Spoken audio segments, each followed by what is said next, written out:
Hi, friends. Host Eric here, host Talking with Famous People, and I am going to talk some today about something going on with Rachel and her family. And I asked Rachel if she liked the idea of me making this video, and she said yes. She thought it was a great idea. She wanted me to do it.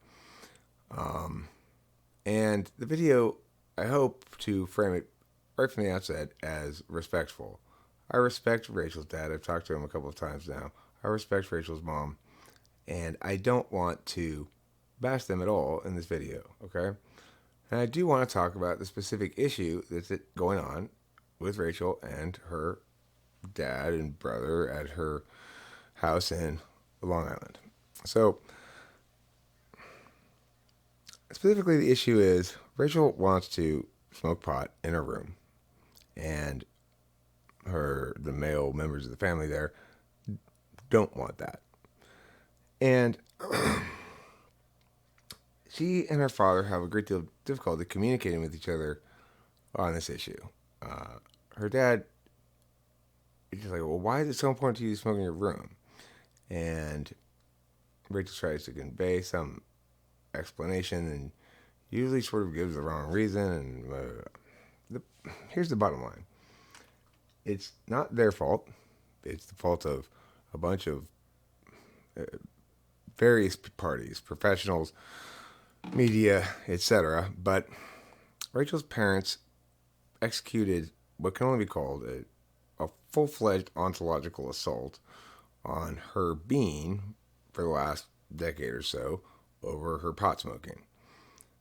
Namely, they continually insisted that they needed to use leverage and pressure and punishment and things like that to compel her to stop smoking pot. And their justification for it was various medical professionals told them that it was not good for her mental health. So I really think this is a perfect example and distills down an issue that is probably common for a lot of people who've been diagnosed with a mental health problem. Rachel has been diagnosed bipolar or mania or something like that. And I've gotten to see firsthand what it looks like when you have a fugue state or a psychotic break, as it's called, and you're genuinely crazy. And it's quite scary and dramatic, and it's also a moment when you realize that during that time period, this person, the problem with them has nothing to do with accountability. The problem is not that they are failing to be accountable. And almost always when you have bad behavior, that is the problem.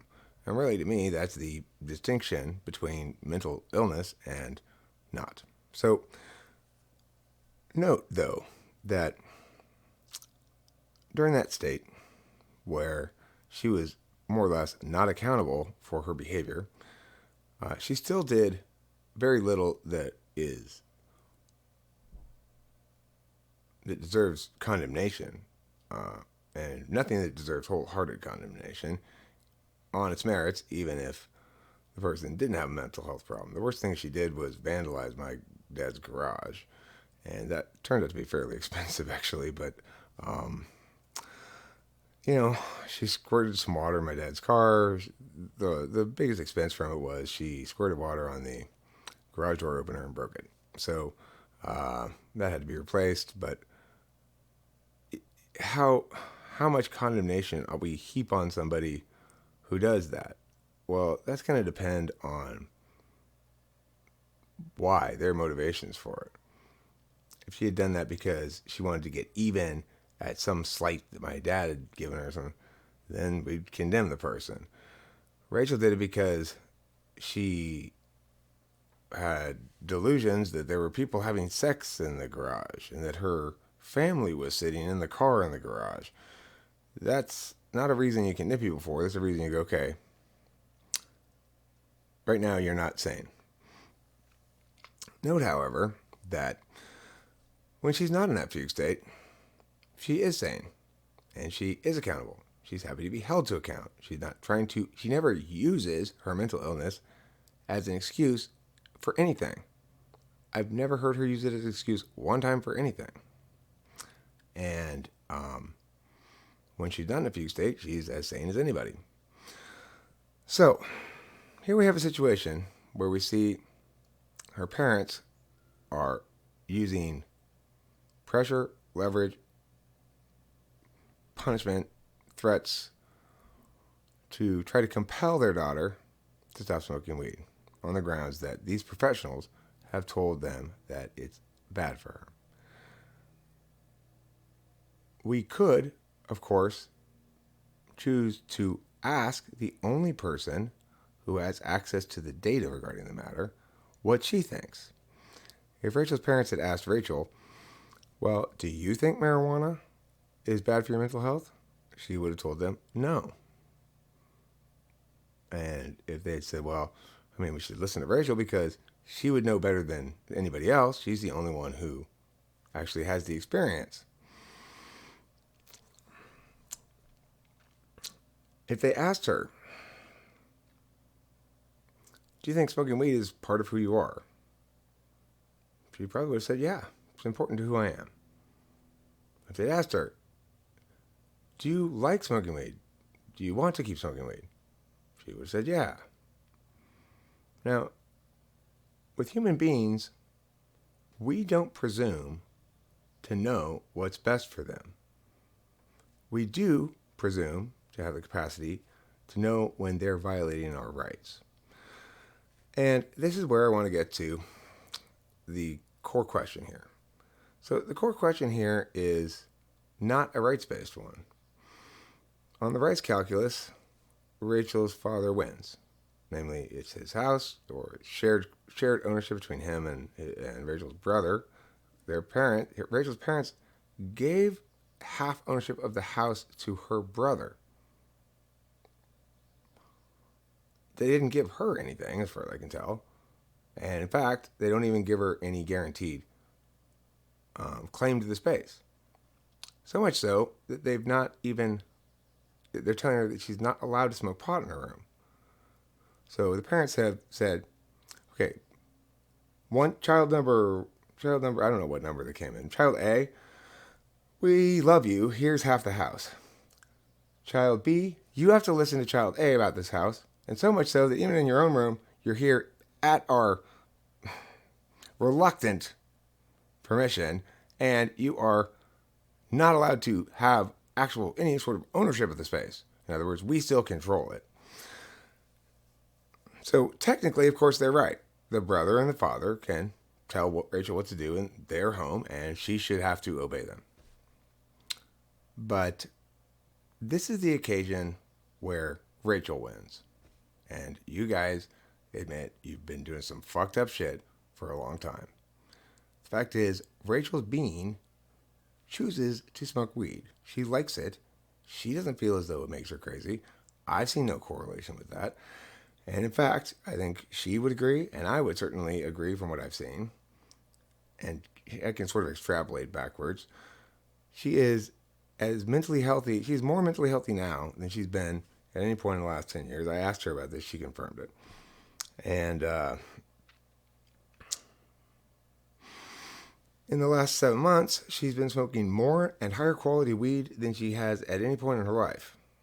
Probably by a substantial margin. I've also asked her about this and confirmed it.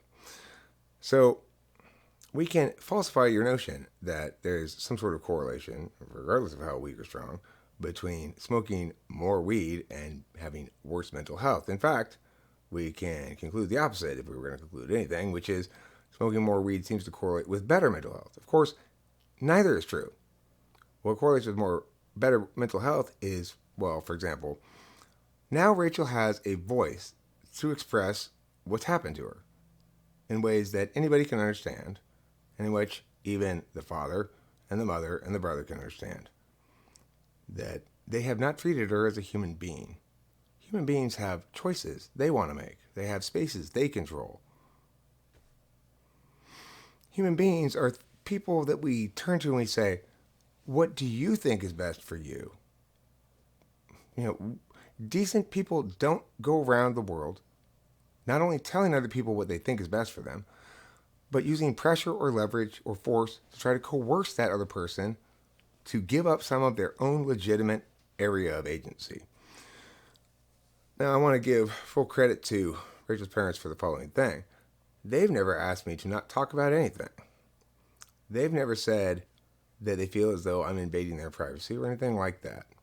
I think they understand, when they listen to me, a couple of things. That I truly love their daughter, and that I'm not an idiot.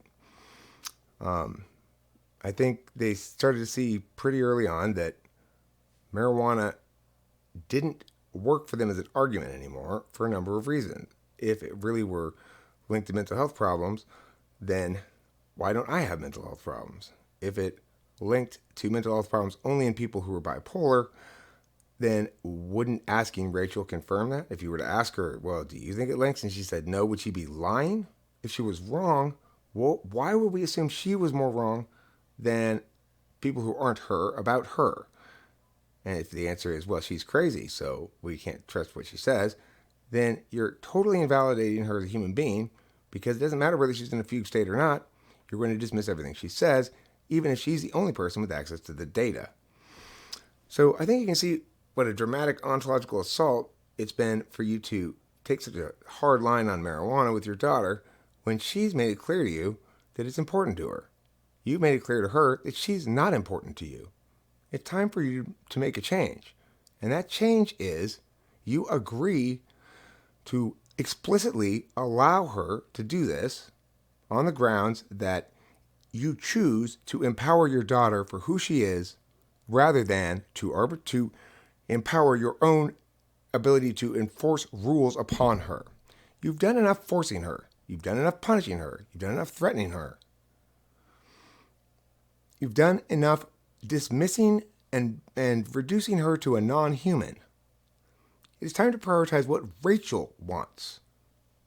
And what she really needs right now from you and her brother is a full recognition and concession that you've been wrong this whole time, and that you're sorry about that enough to just make this small gesture of concession that, in fact, of course, whatever little bit of smell that somebody has to smell in the house, if she's by the window in her room and has a fan there or something, that if her brother has to sniff a little hint of marijuana, that harm outweighs what I'm saying, then you're not being honest. So it's time for both the brother and the father to buck up and to acknowledge they've been wrong this whole time. That smoking marijuana is a legitimate way to live. And yes, it's part of your life. It's not an intoxicant, not in any meaningful sense. You see that as I smoke weed all the time. I smoked a bunch of bowls before I started this video. And yet I'm perfectly cogent. And in fact, so salient in my argumentation that I'm hopeful at this point the brother and the father will watch this video and won't have any more pushback on this issue going forward. It's the least you can do. It's that simple. It's the least you can do. Thanks for watching, and don't forget to eat plenty of cheese.